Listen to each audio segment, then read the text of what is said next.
welcome to the pod, Engineering.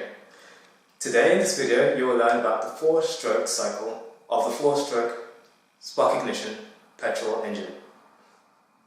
Beside me I've drawn a diagram of our engine and I'm about to go through each of the parts in the engine and I will talk about the 4 strokes that we have in our engine. So at the top here you can see that we've got 2 cams. We have our valves. We also have our inlet manifold and our exhaust manifold. We have a fuel injector. We have a piston within the cylinder. And we also have the connecting rod which connects the piston to the crankshaft. So, the 4 strokes of the 4-stroke spark ignition petrol engine are these. We have our ignition stroke, our intake stroke, our compression stroke, we have an ignition or power stroke, and then finally we have an exhaust stroke. So, first off, we have our cams which are rotating at the top, and thus they will open and close either of the intake, inlet or exhaust valves, depending on the stroke that we are on.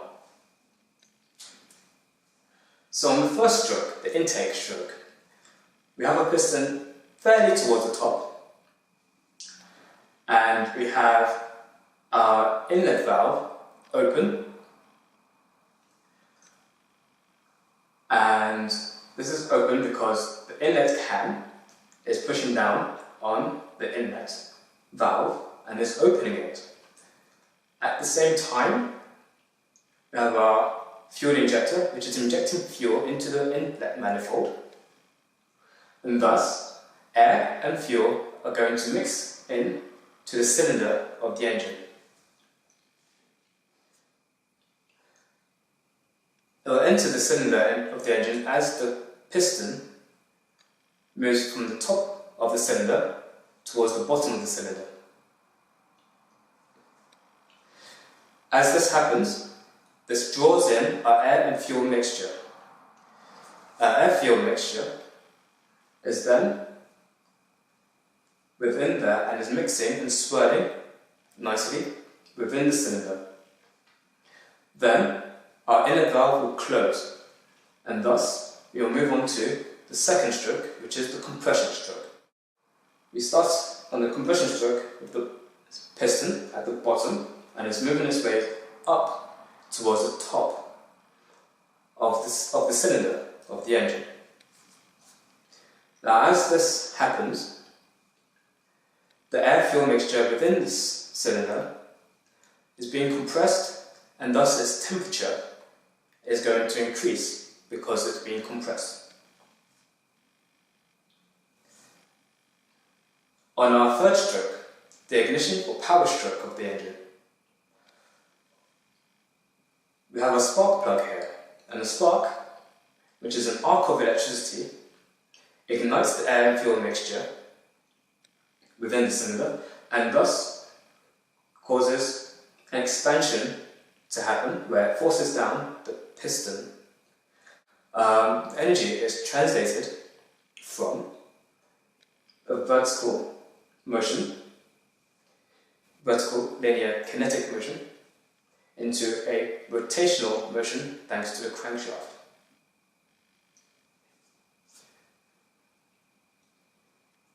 Now, once the air and fuel mixture has been ignited, the chemical reaction has taken place, the energy has been harnessed,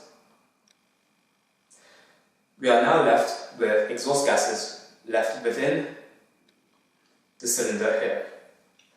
And so now we are moving on to our exhaust stroke, the 4th stroke of the cylinder, of the engine.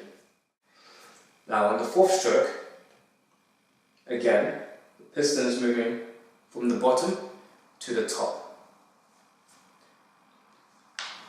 This time, as the piston is moving from the bottom to the top, the exhaust valve is open, and as the piston is moving up, it forces the exhaust gases to be forced down the exhaust manifold. Now, the air-fuel mixture can be either lean or rich. This is dependent upon the amount of fuel that goes in to the cylinder and in relation to the amount of air it has. So there's a particular ratio that is ideal, and this ideal ratio is a stoichiometric ratio. Thus, this ratio of 14.7 parts of air to 1 part of fuel is necessary for us to have a complete chemical reaction of our hydrocarbons, fuel, and our oxygen within the air that's in the cylinder. So going on to the bigger picture. The bigger picture is you want to harness this energy from a vertical linear motion into a rotational motion. And so we move on to our other diagram here. As you can see, I've drawn a 4-cylinder engine, and we have our cylinders here and our pistons with our conrods connecting to a crankshaft at the bottom. The crankshaft, with all 4 pistons connected to it, transfers that energy into rotational energy, and it goes through to the flywheel, which in turn then goes through to our clutch or torque converter, depending on if you are driving a manual or automatic. And thus goes through to our gearbox, down the drive shaft, and to our wheels, where the energy allows us to then drive either forward or backwards.